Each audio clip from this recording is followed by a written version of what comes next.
बड़ा फैसला लिया गया 8th पे कमीशन को आज माननीय प्रधानमंत्री जी ने अप्रूव किया। 8th पे कमीशन का कॉम्पोजिशन और उसमें क्या टर्म्स ऑफ रेफरेंस रहेंगे, कितना टाइम पीरियड रहेगा, वो सारा आज अप्रूवल हुआ और ये बहुत बड़ा महत्वपूर्ण फैसला है। आपको पता है कि अभी हाल ही में जनवरी में ही इन प्रिंसिपल अप्रूवल हुआ था कि किस तरह से 8th पे कमीशन का फॉर्मेशन किया जाए और इतने कम समय में 8 सेंट्रल पे कमीशन का गठन भी कर दिया गया। इसके लिए काफी बड़ा कंसल्टेशन होता है। कई मंत्रालय जिनमें बड़ी संख्या में सरकारी कर्मचारी हैं सेंट्रल गवर्नमेंट के, डिफेंस हो गया, होम हो गया, रेलवे हो गया, और डीओपीटी के माध्यम से जो जॉइंट कंसल्टेटिव मैकेनिज्म है सभी यूनियंस का, सभी फेडरेशंस का, उस जेसीएम के साथ भी डिटेल्ड कंसल्टेशन होता है। इन सब कंसल्टेशंस के बाद में ये टर्म्स ऑफ रेफरेंस फॉर्मेशन किया गया है, तो ये बहुत ही एक इम्पॉर्टेंट टाइमली एक्शन ले लिया गया है। और करीब 50 लाख सेंट्रल गवर्नमेंट के एम्प्लॉयज हैं। कई राज्य सरकारों के साथ भी इसमें कंसल्टेशन किया गया और करीब सभी राज्य सरकारों ने इसमें सहयोग दिया है। 18 मंथ्स के अंदर ये रिपोर्ट आएगी इसकी 8th पे कमीशन की।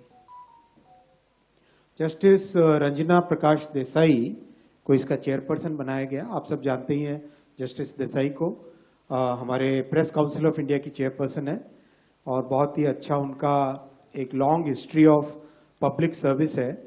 सो she will be heading the 8th pay commission. Professor Pulak Ghosh from Bangalore, I M, and Mr. Pankaj Jain, who is Secretary Petroleum and Natural Gas, he will be the member secretary.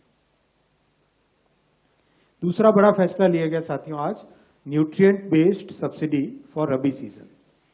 आप सब जानते हैं कि माननीय प्रधानमंत्री श्री नरेंद्र मोदी जी किसानों के लिए एक के बाद एक बड़े फैसले लेते हैं और इसमें बहुत किसानों की इनकम प्रोटेक्ट हो, उनको सारे इनपुट्स कम कॉस्ट पे मिले, नए तरीके से खेती कर सकें, डिजिटल टेक्नोलॉजीज का उपयोग कर सकें, हर तरीके से क्रॉप की इंश्योरेंस हो, हर तरीके से खेती के हर एस्पेक्ट पे ध्यान देना माननीय प्रधानमंत्री जी ने शुरू से ध्यान दिया है। आज जो फैसला लिया गया है वो है जो हमारे न्यूट्रिएंट बेस्ड सब्सिडी स्कीम, उसके अंडर पी और के, वैसे पीके का कुछ और भी मतलब होता है, लेकिन यहाँ पी और के, फास्फोरस और पोटैश और सल्फर, इसकी जो 28 ग्रेड्स ऑफ पीएनके फर्टिलाइजर हैं उन सबका सब्सिडी का प्रोग्राम आज अप्रूव हुआ।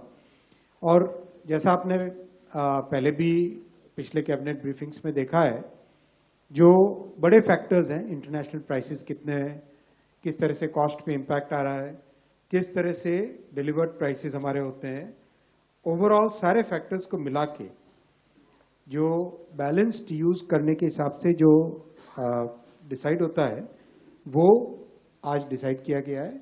और फास्फोरस, पोटैश और सल्फर के रुपीस पर किलोग्राम, नाइट्रोजन का भी, NPKS, इनका रुपीस पर किलोग्राम के ये प्राइसेस डिसाइड हुए हैं। P और S न्यूट्रिएंट्स हैं जो कि इसमें रबी में काफी बड़ी मात्रा में यूज होते हैं, उसके प्राइस करीब 1 to 10% हायर है compare to the previous prices, subsidy actually. Then cabinet approved about 37,952 crore rupees का इसका जाएगा टोटल आउटगो, और 1 अक्टूबर 2025 से ये रेट्स एप्लीकेबल हो जाएंगे। डीएपी और टीएसपी, ट्रिपल सुपर फॉस्फेट और डाई अमोनियम फॉस्फेट, ये दोनों सबसे बड़े हाईली कंज्यूम्ड फर्टिलाइजर के कंपाउंड्स हैं। इनका करीब 60% इन दोनों का होता है कंजम्पशन। इन दोनों के लिए एक स्पेशल पैकेज भी रखा गया है जिससे कि जो फार्मर्स को, किसानों को जो रेट मिले वो रेट बिल्कुल कांस्टेंट रहे, वो बिल्कुल ना बढ़े। ओवरऑल ये सारा का सारा जो पूरा प्रोग्राम है, इससे हमारे किसानों को इस रबी सीजन में बहुत बड़ी राहत मिलेगी और उनके लिए कोई भी रेट आगे ना, उनके लिए कोई रेट बढ़ेगा नहीं, और जो भी एक्स्ट्रा बर्डन होगा वो बर्डन सरकार वहन करती है। इस तरह का ये फैसला है साथियों।